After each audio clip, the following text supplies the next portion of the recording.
Hola amigos, ¿cómo están? Estimados compañeros y compañeras de viaje. Es la primera vez que voy a grabar este proyecto por la tarde. Son las 7 de la noche aquí en Del Río. En el día no tuve tiempo, estuve afuera y por el lado donde tuve que viajar no hay no hay wifi, no hay línea de internet. Entonces por eso tuve que esperar para esta tarde. Pero también me sirve para evaluar un poco la audiencia, para medirla, a ver, porque he estado pensando, a ver cuándo es mejor, cuándo es más fácil para ustedes ver el proyecto así en vivo, porque después lo pueden ver repetido. Pero en esta ocasión, pues hacerlo en vivo. Entonces lo he hecho a las 9 de la mañana, lo he hecho a la 1 o 2 de la tarde y ahora a las 7 de la noche aquí de Del Río, Texas. Vamos a ver cómo nos va. Bueno, estoy hablándole, estoy muy interesado y hoy vengo muy motivado porque estuve en una reunión de personas sobre el tema, precisamente hablando sobre el tema de la vida interior, y todos los que estábamos allí estamos bien entusiasmados en este tema de la vida espiritual, porque ya no miramos la vida espiritual condicionada, manipulada o sometida a una estructura religiosa o de creencias. No, ya la vida espiritual la hemos liberado, la hemos ido soltando y sabemos que es lo esencial del ser humano, empezando por el cerebro de la vida, que es el cerebro interno, el cerebro de la espiritualidad, que es el que hemos descuidado últimamente. Desde hace un tiempo para acá, yo digo que de hace 6.000 años, desde que empezó la civilización, empezó a cambiarse. Del cerebro interno, el cerebro reptiliano empezó a dominar más el cerebro emocional y el cerebro racional. No sabemos cuándo el ser humano empezó con el cerebro racional, el de afuera, pero lo que sí estamos seguros es que la razón y la emoción, o sea, el cerebro límbico, debe estar sometido al cerebro de la vida. Eso sí queda claro. Por eso es que la vida espiritual, este tema de la vida espiritual es muy importante, la vida interioridad, porque lo que estamos rescatando es el cerebro de la vida, es la vida. Vamos a valorar la vida, vamos a cuidar la vida. Vamos a hacer que esta vida tenga un bienestar, o sea, que sea bienestar en la vida. Y para eso tenemos que estar nosotros haciéndola que funcione bien, permitiéndole a la vida. Como lo permiten las plantas y como lo permiten los animales, nosotros también debemos permitir que la vida fluya. ¿Por qué tenemos que manipularla y acondicionarla o condicionarla y someterla como si a la naturaleza le faltara sabiduría, le faltara inteligencia? Entonces, eso fue porque nosotros, al desarrollar el cerebro racional, empezó a dominar. El cerebro racional, el cerebro emocional empezaron a dominar sobre el cerebro de la vida. Y por eso ya no nos parece importante la vida, pero sí nos parece muy importante la tecnología, lo que creamos con el cerebro racional. Por eso la vida interior es muy importante. Este tema es bastante importante y nos ayuda a entender las cosas más relevantes de la vida, de la existencia, de nuestro comportamiento. Ahora, ¿qué es lo que queremos? Con esta propuesta lo que queremos es que el cerebro racional, quien es muy sabio, y el cerebro emocional, quien es muy sentimental, protejan la vida con razón y con amor. ¿Ve? Los dos cerebros, lo que hacemos con el pensamiento y lo que hacemos con el sentimiento, con la emoción, protegiendo la vida, el cerebro interno. Qué bonito eso. Y eso se llama vida espiritual. Muy bien. Esta semana les voy a hablar de el viaje interior. Porque la vida es un viaje. La vida es un viaje y les va a parecer hermoso y les va a parecer muy bello lo que les voy a decir. Pero me gustaría que le pusieran atención. Y si hoy no tienen tiempo, pues después ver el video. Es decir, en este momento no lo pueden hacer o porque están ocupados, porque es un tiempo tal vez en el que no pueden estar atentos al proyecto. Bueno, les voy a hablar de la vida interior. Les voy a hablar del viaje interior. Les voy a hablar de la espiritualidad. ¿Cómo empezó esto? Según la humanidad, la historia de la humanidad, ¿cómo empezó? Donde por primera vez hay un escrito, se encontró un escrito sobre la vida espiritual. ¿Dónde se imaginan ustedes? Por ejemplo, en la Biblia se habla que la Biblia que tenemos narra del pueblo de Israel. Entonces está el pueblo de Israel y está el pueblo cristiano, ya en Jerusalén, que se desarrolló por todo el Mediterráneo, el Imperio Romano, se desarrolló el cristianismo. Pero antes del cristianismo estaban los judíos, los hebreos, que ellos crearon el Antiguo Testamento y los cristianos crearon el Nuevo Testamento. Y luego los cristianos tenemos los dos testamentos. Y ahí es donde se nos habla de la vida espiritual, en la Biblia. La vida espiritual, muy bien. Pero antes de la Biblia también existían otros pueblos. Antes de los judíos también existían. Entonces ellos también tienen de la vida espiritual. Y cuando nos vamos hacia atrás, hacia atrás, hacia atrás, hacia atrás en la historia, llegamos al primer libro, al primer escrito, al primer poema literario que habla de la espiritualidad. Y los voy a llevar allá. Vamos a empezar desde el principio, cuando el ser humano empezó a sentir que era un ser espiritual, que había que hablar de la espiritualidad. Y lo contaban a la manera de ellos, como ellos lo podían hacer. Les voy a ir, yo voy a cambiar ya la cámara para que ustedes, voy a pasar ya a la cámara para que ustedes vayan siguiendo. Les voy a contar la manera donde se encontró que es el primer escrito, la primera leyenda, la primera historia sobre la vida espiritual. Luego vinieron otras, y luego vino la Biblia, y nosotros estamos con la Biblia. Pero la vida espiritual es de todos los seres humanos. Bueno, voy a pasar la cámara para no entretenerme aquí hablando. Muy bien, el tema que les voy a hablar esta semana es el camino del viaje interior.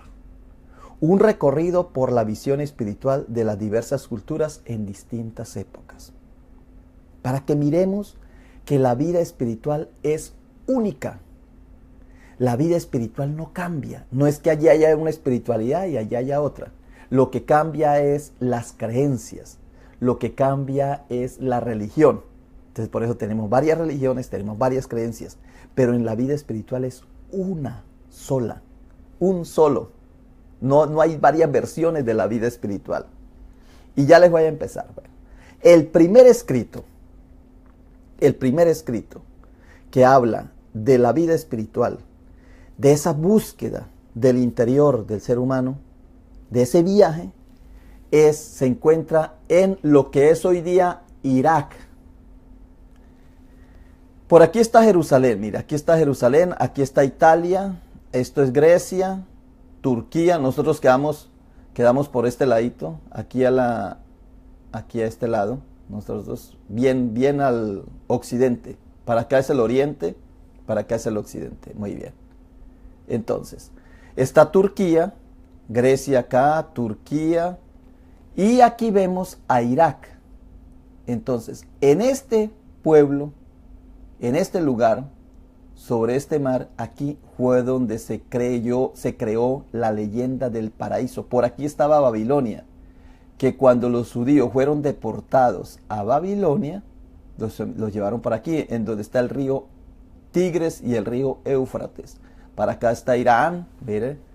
Y ya para acá está Rusia o China, la India aquí abajo, Pakistán, Afganistán. Pero quiero que nos quedemos en este pedacito, en lo que es Irak, en este pedacito.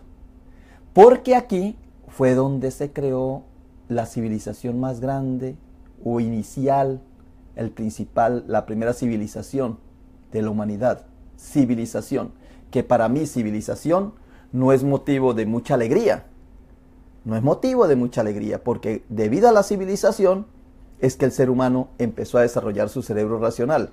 Y al empezar a desarrollar, o a usar, mejor dicho, su cerebro racional por encima del cerebro emocional y del cerebro reptiliano, fue donde empezó el ser humano a hacer rapiña, a robar y a matar y a ver al otro como diferente, por el cerebro racional. Porque por el cerebro emocional ya hay más, se apacigua más el ser humano, es más maternal. Pero donde más se crea el ser humano, donde más convive en el amor, es en el cerebro interno, el cerebro reptiliano. Entonces, en este lugar, los arqueólogos encontraron que antes de Mesopotamia o contemporáneo a esa época, Mesopotamia, que después vivieron Babilonia y otros, los que esclavizaron a los judíos y eso, en estos mismos lugares encontraron unas tablillas de una cultura que se llamó los sumerios. Aquí puse el nombre, los sumerios, para que no nos perdamos. Así fue como empezó la primera escritura. Miren, 12 tablillas se encontraron con una letra, una escritura que se llama cuneiforme. Cuneiforme, que es como cuña, en forma de cuña, cuneiforme. Entonces, esa escritura es la primera que se encuentra. No se sabe si antes de ellos hubo otra escritura, pero no hay más. Antes de ellos no hay otra escritura, no se ha encontrado. Estos fueron los primeros. Y se encontraron muchas leyendas. Y entre esas leyendas se encontró la leyenda de Gilgamesh. Ya se lo voy a poner aquí. Gilgamesh es la historia, y les voy a contar porque esta es la historia del rey. Se la voy a narrar así rapidito y yo creo que después podemos compartir más y mañana también vamos a seguir haciéndolo. Esto se llama el poema de Gilgamesh, encontrado en esas tablillas, en 12 tablillas.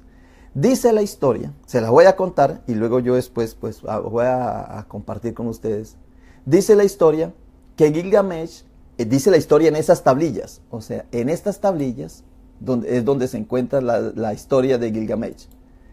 Dice que Gilgamesh, dice la historia, era el rey de la ciudad de Uruk, unos 2650 años antes de Cristo, o sea, más o menos 7000 años. Por eso ahí fue donde decimos nosotros, los que estudiamos la historia de la humanidad y los que nos preocupamos por la humanidad y por sacar adelante la vida espiritual y esto, decimos que la civilización más o menos empezó hace 7000 años, que fue cuando empezó a poner reglas, el ser humano, reglas morales, reglas sociales y todo eso.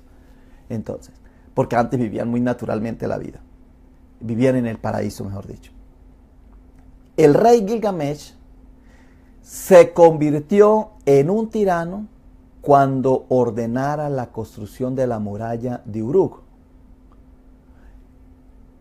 Y voy a decirlo entre paréntesis, hermanos. Y hoy lo compartí con las personas que estábamos en la reunión.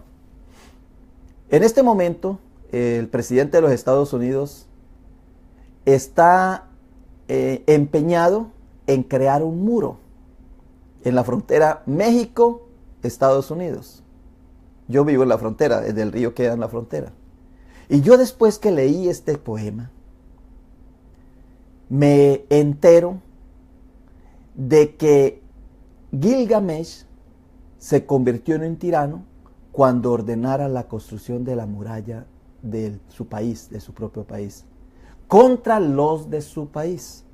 Y entonces yo le decía a las personas, ¿qué tal que así como pasó hace 7000 años, que por construir un muro se esclavizó al pueblo, qué tal que este muro, en vez de esclavizar, de someter, de tiranizar a México, nos tiranicemos nosotros mismos acá? Se convierta en un tirano para los mismos estadounidenses, para los mismos americanos, para los mismos de su pueblo, por la construcción de una muralla. Pues esta es la historia que hace 7000 años cuando se escribió, nadie se iba a imaginar que Trump iba a proponer crear también un muro. O no sabemos si fue que lo leyó y entonces dice, pues esa es una buena idea para someter al pueblo americano. No sabemos cómo pasó, pero aquí es lo que yo hablaba en el día de hoy. Muy bien. El rey Gilgamesh, que se convirtió en un tirano cuando ordenara la construcción de la muralla. ¿Por qué se convirtió en un tirano? Porque sometió al pueblo a que trabajara día y noche en la construcción de la muralla.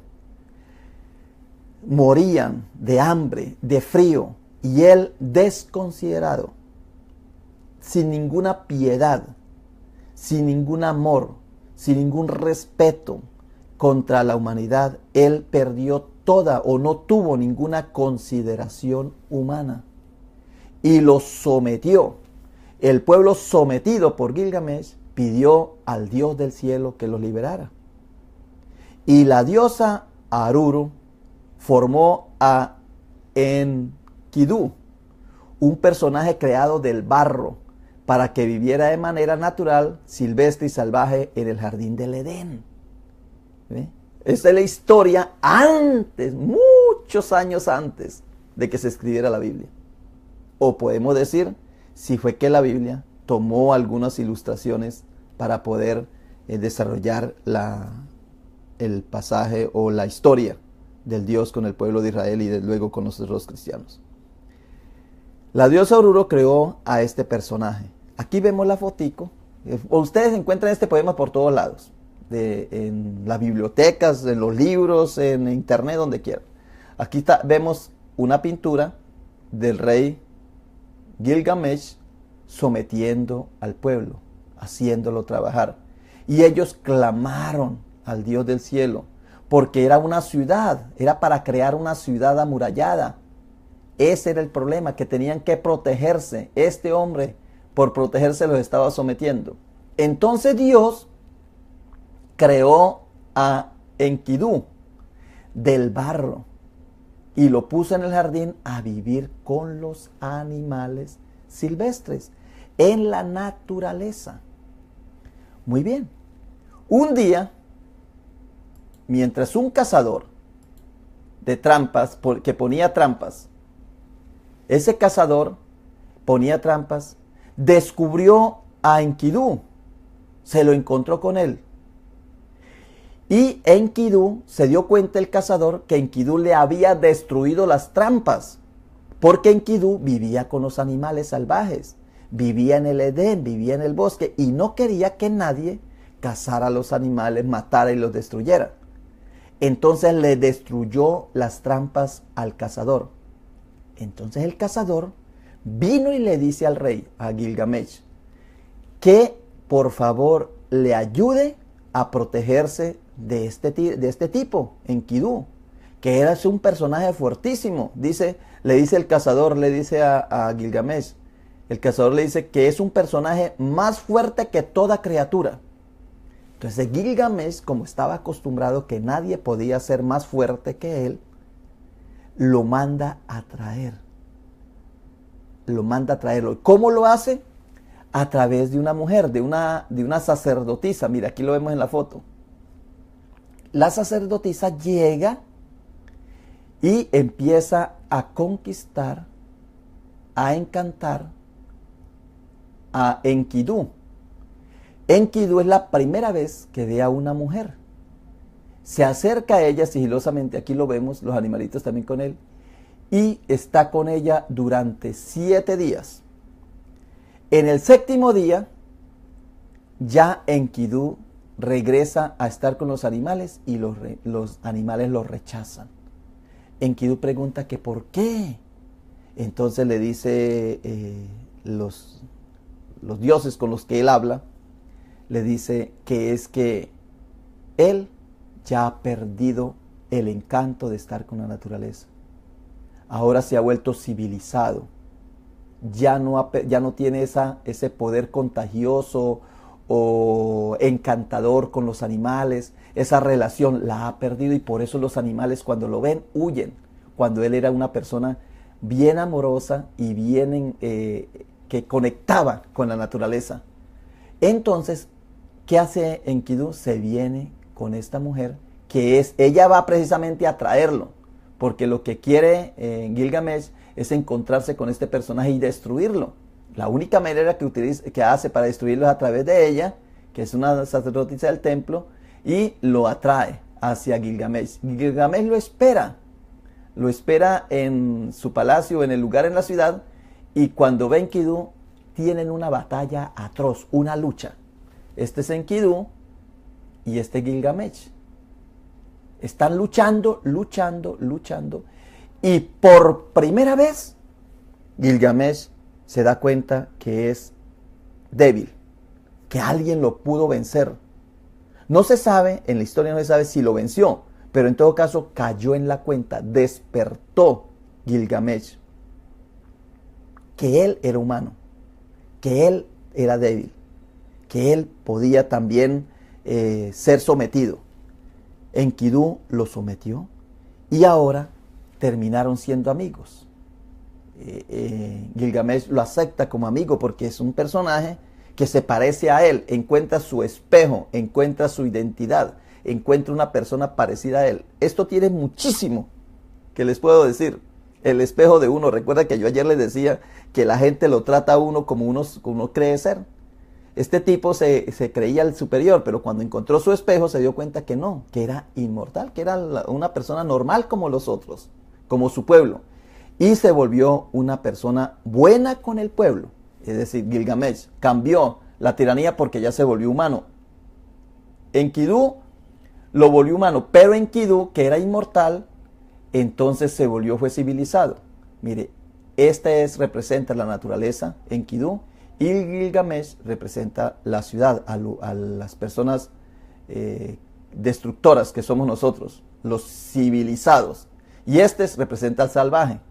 El salvaje se vuelve civilizado y el civilizado se contagia del salvaje y se unen las dos, como que hay una armonía ahí. Sin embargo, hay un problema, porque los dos juntos, el salvaje que ya era civilizado, con esta persona que era tremendamente cruel, pero que se volvió humano, entonces entre los dos empiezan a destruir la naturaleza. Y van al bosque y destruyen, matan a el cuidador del bosque, que se llama Humbaba, que es un monstruo que cuida el bosque. Dice la historia, no la puedo contar toda porque es un poquito larga, pero estoy poniendo los datos más importantes, que el cielo lloró, que hubo una lluvia entristecida cuando Gilgamesh y Enkidu matan al cuidador del bosque. Cuando lo destruyen, le cortan la cabeza. Sin embargo, los del pueblo pues quedan muy contentos porque ya está, el rey está dominando ya la naturaleza, ya no está dominando al pueblo, sometiendo al pueblo, pero sí está sometiendo al bosque, a las plantas y a los animales. Ya que los animales quedaron desprovistos porque Enkidu ya era el que los cuidaba, ya no está. Y el bosque quedó ya desprotegido porque Humbaba ya ha sido derrotado. Entonces la civilización derrota a los animales y derrota a las plantas. Entonces aquí viene el desenlace. No, todavía no es el desenlace, pero una partecita. La diosa Inanna, quien cuida y protege la ciudad. Mire que uno protegía las plantas, otro protegía el bosque, ¿no? El otro protegía los animales y ya está domesticado, o sea, ya lo domina Gilgamesh. Ahora viene la diosa, que era la que cuidaba la ciudad y protegía la ciudad, y declara su amor al héroe, que es Gilgamesh. Muy contenta ella, muy feliz y muy enamorada del héroe, porque ahora sí, van a destruir ciudad, van a destruir bosque, van a destruir plantas. Pero sucede que Gilgamesh junto con Enkidu no aceptan, o sea, Gilgamesh no acepta el amor de la diosa, porque le teme a la diosa, porque los dioses pues son inmortales, no envejecen, permanecen eternamente. Entonces, él no quiere casarse con ella, o no quiere aceptarle su enamoramiento. Entonces ella pide al cielo que cree un toro para que mate a Gilgamesh y a su amigo. Pero estos dos personajes, Gilgamesh y Enkidu, matan al toro. Los dioses se enfurecen. Al ver que ellos matan al toro, los dioses se enfurecen. Pero los dioses se enfurecen por este hecho y castigan a Enkidu con la muerte. Enkidu empieza a enfermar. Gilgamesh lo empieza a ayudar, a cuidarlo, pero se va debilitando y un día le toca el corazón y está muerto Enkidu. Y es la primera vez que Gilgamesh se da cuenta que es mortal, que él también puede morir. No sé si a ti en algún momento dado de la historia, de su vida, de los años que tengas, en algún momento te pasó un acontecimiento en tu vida y te diste cuenta que tú también podías morir, o bien por la muerte de la abuelita, de la mamá, del papá, de un amigo, de un hermano cualquiera, te diste cuenta que la muerte también es real. Pues eso le pasó a Gilgamesh. Nunca en su vida había pensado Él era el héroe, el fuerte, el que se sometía a los otros. Pero nunca sabía que había muerte, nunca la había pensado. Y con la muerte de Enkidu se da cuenta que la muerte existe. Entonces empieza un viaje. Mire que es el viaje espiritual. Empieza un viaje ya en la búsqueda de la vida eterna. Mire, en la vida eterna que dice que Jesucristo vino a traernos vida eterna. Que es la vida eterna, ¿no? Y esta es la vida eterna, que te conozcan a ti, único Dios verdadero, a ti, Jesucristo, a quien tú has enviado. Jesucristo vino a traernos el reino de Dios y la vida eterna. Recuerden que esa es la historia del cristianismo. Pues esto ya estaba 3.000 años antes de Cristo. Y llevamos 2.000 años, o sea, muchísimos años. Buscando la vida eterna, o sea, la inmortalidad. Él, Gilgamesh, emprende un viaje, emprende el camino. Y se va a la búsqueda de a ver cómo encuentra la inmortalidad, porque él no quiere morir como su amigo. Buscando la vida eterna, o sea, la inmortalidad como consecuencia de la muerte de su amigo, Gilgamesh recurre, el uno le dice una cosa, el otro le dice otra, hasta que llega a un personaje que se llama Utnapishtim. Utnapishtim, ustedes lo leen aquí. Utnapishtim. ¿Quién le cuenta que él sí es verdad que él es inmortal, pero que fue inmortal por un diluvio universal que hubo y que él fue el único que se salvó? Y en el cuento, en la historia de Gilgamesh, se cuenta cómo él le narra a Gilgamesh, o sea, Utnapishtim le narra a Gilgamesh cómo fue que él hizo una barca y durante 7 días llovió día y noche, y luego mandó una palomita, luego mandó una golondrina, luego mandó el cuervo, y el cuervo ya no regresó, los otros 2 sí regresaron, y entonces él ya pudo bajar y se salvó junto con su familia. Y por eso él es inmortal, le cuenta Utnapishtim a Gilgamesh. Entonces Gilgamesh le dice, bueno, y yo no puedo ser inmortal. Dice, pues no, le dice Utnapishtim. Y cuando ya Gilgamesh se va a ir, la esposa le dice a Utnapishtim, dígale la verdad, dígale que sí se puede ser inmortal. Entonces Utnapishtim le dice, no, sí es cierto. Hay una flor en el fondo del mar que se puede, una planta en el fondo del mar que lo hace inmortal a uno. Entonces Gilgamesh se va y con unas cosas que hace, con unas pesas, se va hacia el fondo del mar y consigue la planta. El sabio le revela que es una flor, Gilgamesh va, consigue la planta y de regreso Gilgamesh se siente fatigado y toma un baño. Y mientras se está bañando, una serpiente se la roba, le roba la planta. El héroe, entonces, o sea, Gilgamesh, retorna a la ciudad de Oruro sin alcanzar la eternidad o la inmortalidad. Pero su nombre pasó a la inmortalidad, porque mire que en el 2017 estamos leyendo su historia. Muy bien. Hasta aquí termina el cuento de Gilgamesh. Es una historia, es la primera historia sobre la espiritualidad que se consigue, que existe.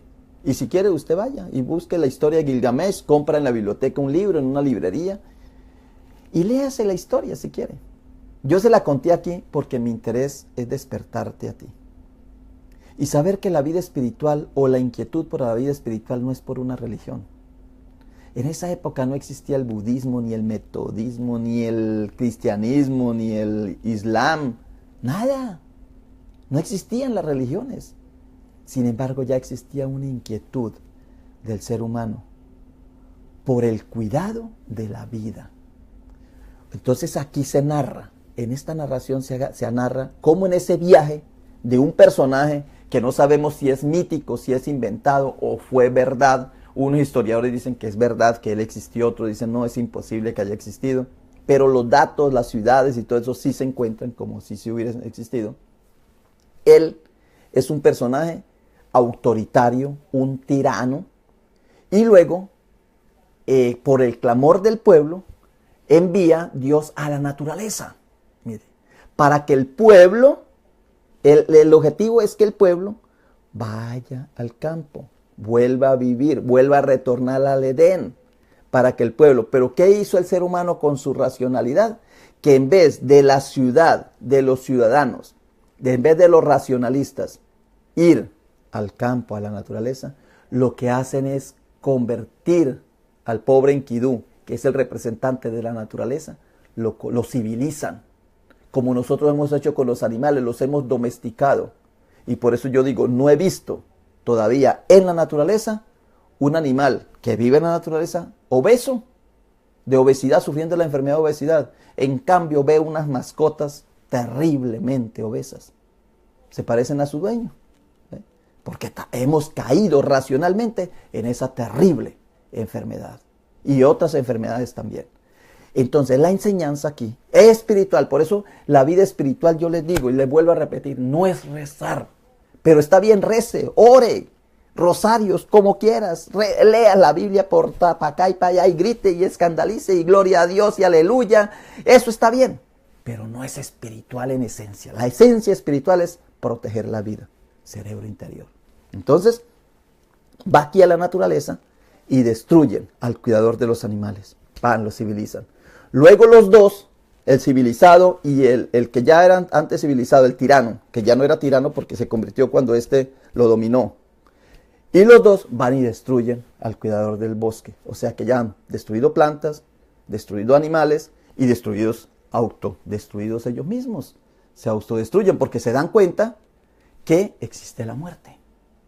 Por primera vez se dan cuenta, uy, existe la muerte, no somos inmortales, hay que cuidar la vida. Entonces Gilgamesh se va en busca de la eterna juventud, de la inmortalidad, que fue lo que al final trajo Jesucristo, porque Jesucristo nos dice que vida eterna, pero es que la vida eterna empieza aquí, y esta es la vida eterna, que te conozcan a ti. Juan 17:3, y esta es la vida eterna, que te conozcan a ti, único Dios verdadero, y a tu Hijo Jesucristo, a quien tú has enviado. Y el reino de los cielos está entre nosotros.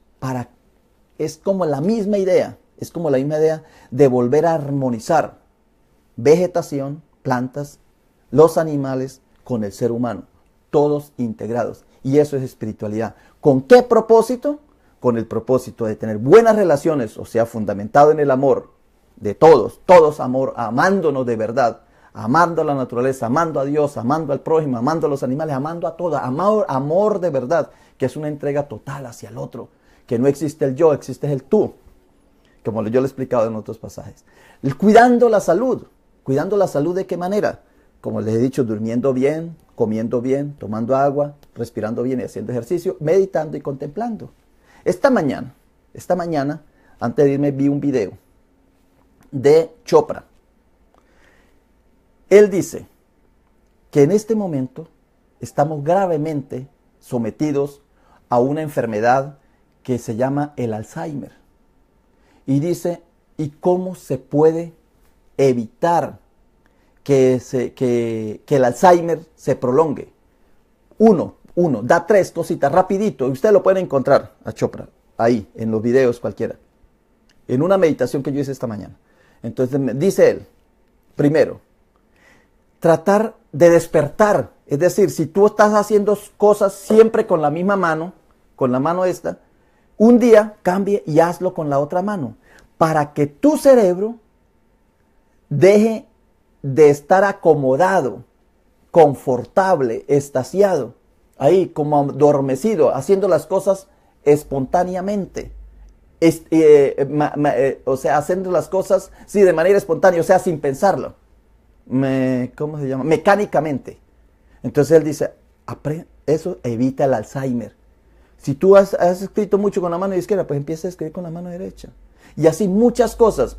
Si tú te bajas por este lado de la cama, otro día hazlo por el otro lado. O sea que como que tú dices, me voy a bajar de la cama. Voy a hacer esto, pero intencionalmente. Esa es una. Porque las neuronas, y eso lo dicen muchos científicos y tú lo puedes leer en muchas partes, las neuronas No es que se vayan acabando. Lo que pasa es que se van acostumbrando, adormeciéndose, porque tú vas haciendo la cosa de manera dormida, vas haciendo las cosas mecánicamente. Entonces, ese es el primer punto, cambiar eso. Segundo punto, la alimentación. Y lo dice claramente, y da unos datos de la alimentación. Y la alimentación es simplemente bajarle a la grasa saturada, bajarle al azúcar, a la sal y a las harinas. ¿Ve? Y aquí viene lo tercero. El tercer punto que él dice es la meditación, la contemplación, meditar, orar, pero de manera meditativa, es decir, medible, dándose cuenta. ¿Y cómo empieza él? Él enseña la respiración, o sea que el manejo de la respiración consciente, que tú sepas que estás respirando, que la digestión se está haciendo. O sea, la meditación no es usar el cerebro racional y el cerebro emocional, como lo hace uno cuando va a la iglesia y sobre todo ciertas iglesias que conocemos que se alborotan. Eso es peor que estar en una discoteca, así con eso terrible. Entonces, es la meditación, es la relación, la contemplación, tomar el cerebro interno, entonces la relajación, entonces es mirar la respiración. Eres consciente de que tú respires. ¿Cuántas veces respiras por minuto? ¿Has sentido la respiración en tus pulmones? No más con eso, con la respiración. Pero ese es el primero, comenzando. Porque después empiezas con la digestión, luego empiezas a sentir la sangre. La sangre, si tú te pones un estetoscopio en la sangre, en donde puedas escuchar cómo funciona la sangre, por eso hace un ruido tremendo. Pues tú con tus oídos o con la percepción de los sentidos, que además de los 5 sentidos tienes otros, tú puedes percibir la sangre. Puedes percibir muchas cosas con tu piel. Puedes hacer eso. Eso se llama meditar. Meditar es usar el cerebro interno, el cerebro reptiliano. De eso se trata. Muy bien. 3 cositas nos dice Chopra. Rapidito así, las dijo. Y yo le digo, la salud. Y eso lo hace uno cuando se da cuenta que va a morir. Hombre, si yo voy a morir. Oh, muy bien. Voy a morir, entonces tengo que cuidar la salud para morir siquiera aliviado. ¿Ve? Entonces, primero tenemos las buenas relaciones. Cuando uno lee el poema de Gilgamesh, cuando lo leen completo, ustedes se van a dar cuenta y primero van a querer tener buenas relaciones con los demás, que no lo tenía Gilgamesh. Y que después se sometió a la naturaleza, sometió a los animales, al cuidador de los animales y sometió al cuidador de las plantas. ¿Ve?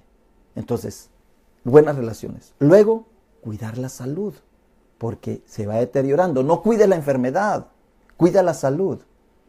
Y tercero, te vas a dar cuenta que eres autosuficiente, que no te va a faltar nada, que aquí antes te está sobrando a ti. Y que esa manera de que tal vez tú estás sufriendo y estás padeciendo por una escasez, no es que tenga escasez, sino que has usado tus recursos para algo que no era importante. Vivas con lo necesario, con el minimalismo. Busca esa palabra en la biblioteca, en un libro, en internet, donde tú lo quieras buscar, como dice un humorista. Búscalo en Google. O sea, búscalo allí, el minimalismo. Que es gente muy interesante, gente muy intelectual, gente muy apercibida, gente muy importante, que quieren vivir con lo mínimo. No quieren vivir con tanta cosa. Quieren vivir con buena salud, quieren estar bien, quieren hacer las cosas bien hechas. Muy bien, de eso se trata el viaje interior. El camino del viaje interior les voy a hablar esta semana. Ya empecé con el poema de Gilgamesh. Mañana les voy a hablar de otro pasaje espiritual, para ir despertando en la vida espiritual. Y cuando tú despiertes en la vida espiritual, pues vas a descubrir esas 3 cosas, que vas a tener buenas relaciones con los demás, que vas a tener buena salud y que vas a ser autosuficiente. Muy bien, pues eso era lo que les quería decir en el día de hoy. Mañana los voy a sorprender con otros nuevos proyectos para que empecemos a despertar. Yo, aunque he dicho que no soy profesor, que no soy un coach, que no les quiero manejar en una doctrina, pero sí quiero que tú despiertes y que tú compartas este video con otras personas, que tú los puedes compartir. Páselo a otras personas, a tus amigos, para que otras personas también se beneficien. Están sufriendo, la gente sufre mucho.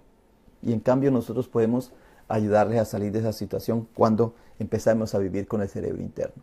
Muy bien, por hoy Les agradezco muchísimo a todos los que han estado presentes y los que los sigan viendo de aquí en adelante.